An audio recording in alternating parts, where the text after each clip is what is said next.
Hello and welcome to my world and a casual review. This time we're talking about Beyond Two Souls, and the version of this game that I recently played was the PlayStation 4 version, although I believe it originally came out on the PlayStation 3. Beyond Two Souls sees us playing as Jodie, a young woman who has a link to a entity that can move things around with telekinetic abilities for either destructive or mischievous purposes. In my playthrough, is more kind of like a neutral, some mischievous things, but mostly had the Aiden entity behaving itself. But the whole point of Beyond Two Souls, you're essentially following Jodie on her journey in an out of sequence manner, where and I'm jumping ahead to the big reveal at the ending is that her memories are all convoluted and jumbled, and we're seeing things in a flashback with in the order that she is remembering them. Now there is a way you have the option of playing this game in chronological order, so things happen as through a natural progression from her as a young as a young girl up to her early to mid 20s. But I haven't played played the game in its intended jumbled up order. It made it a lot more compelling and interesting, and most definitely kept the very boring, mundane, and predictable elements away from my attention until basically the final third of the game, where my biggest gripe is. Um, I'm not sure why the creators of this of Beyond Two Souls decided to lean heavily into the standard trope of the United States military and the United States in general, basically doing things for their own end. Granted, that is a fact, but at the same time, it was like it became so predictable, so mundane, and like the story beats, the Jodie's infiltration into Somalia became really predictable for me.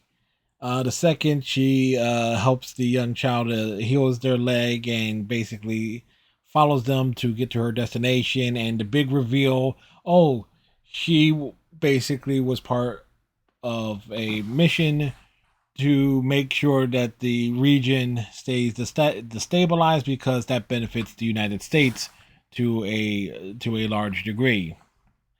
Again, a bit too much realism there, as far as I'm concerned, in terms of that plot trope.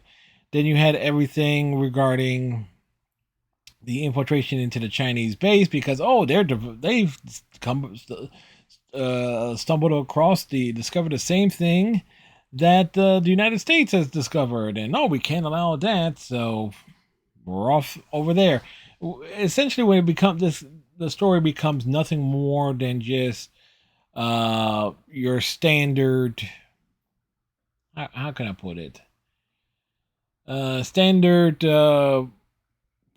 espionage plots and things of that nature. It for me it really falls apart, takes away a lot of the charm of it, and essentially becomes Stranger Things the video game. And I made that comment in the first on the first night that I played it, that you can take the concept of 11 from Stranger Things can apply to the character of Jodie in Beyond Two Souls. Oh, they're in a government. They are in a facility, or they are essentially being raised. They have unique powers. The United States government is doing nefarious things. So and guess what? Another foreign power ends up discovering the same thing as well. So it's like, oh yeah, all these story beats sound familiar. They become tropes, and it's like, yeah, the final third of the act, the final third of the game is just for me awful. Where Beyond Two Souls actually, for me personally, shines is in the homeless chapter and the Navajo chapter, which you are seeing here footage from. This is essentially where Jodie is discovering herself, using her connection with Aiden to help uh, uh, people or circumstances, and it becomes a lot more positive. And with her being on the quote unquote run, it just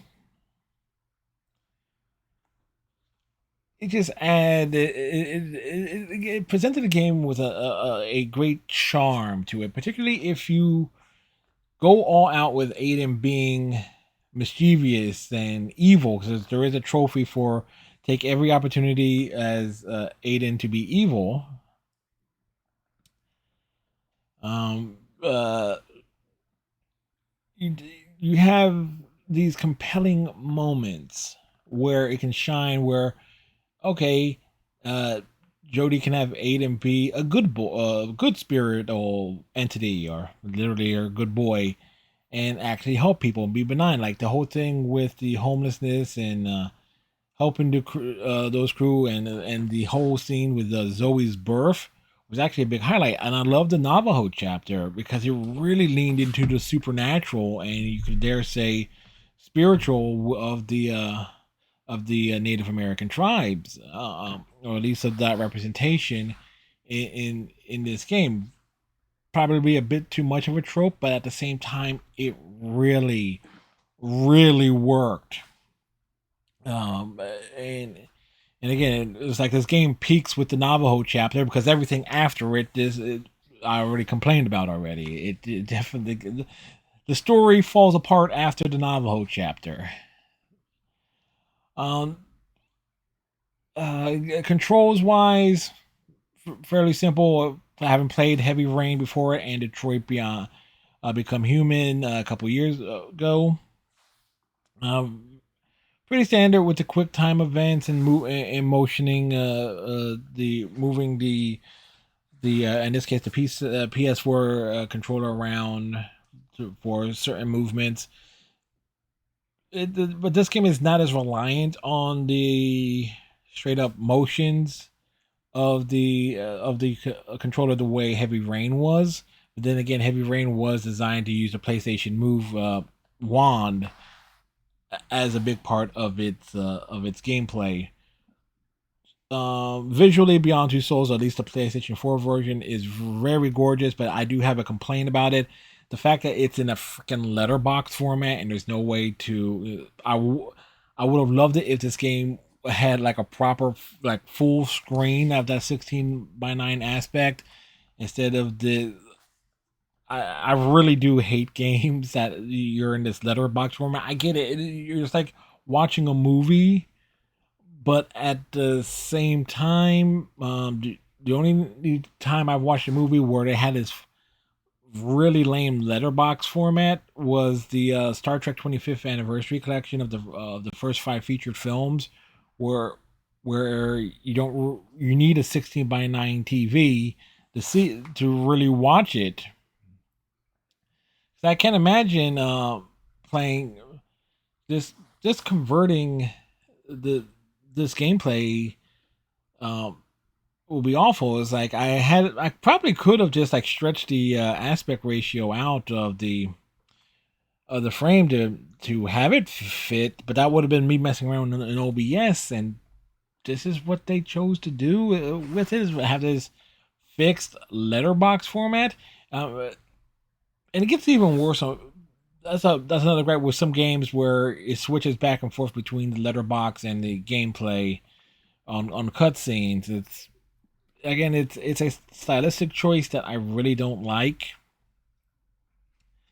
because I feel it does take away from the gameplay experience. I mean, you're looking at the footage here, and you see all that wasted space, like let's see, right here at the top and down at the bottom there. There's like all that wasted space. Soundtrack wise, is what it is. Since I haven't been playing, I didn't play it with headphones on. I really can't get much of a vibe for it. Sound effects pretty good. Everything sounds like impactful and things of that sort. I also want to say like, well, who does really make this game really compelling for me is Elliot Page's performance as Jodie. Elliot Page does a wonderful job. And I kind of wonder if they would ever, if by for some chance, if there ended up being a sequel to this, because this game does end on a cliffhanger in anticipation that it could follow up with like a continued story down the line at some point. Would Elliot Page return to the role of Jodie? But that's something I'm wondering. If that opportunity came up, I hope that they would, because they really brought a lot uh to it. I mean, I can't really imagine another actor uh taking that role and being anywhere as good, and being in where you could have that sympathy for them, and particularly like when they are wronged or betrayed or feeling remorseful, regret, or duped, and things of that nature. Um, you really, there's just, again, Elliot Page just did a wonderful job, and in many regards, other than the fact that another playthrough for me is kind of like necessary because of like achievement purposes, and want to see different outcomes of choices. Um, just to experience Elliot Page's performance again would definitely make this game worth it. And that's one of like my reasons why I played the Mass Effect game so many times, because I love Jennifer Harrell's performance as Commander Shepard. So, with that said, we'll bring this casual review to a close. Thank you very much. Tighten your friendship bracelet, stay safe, and we'll see y'all in the next video.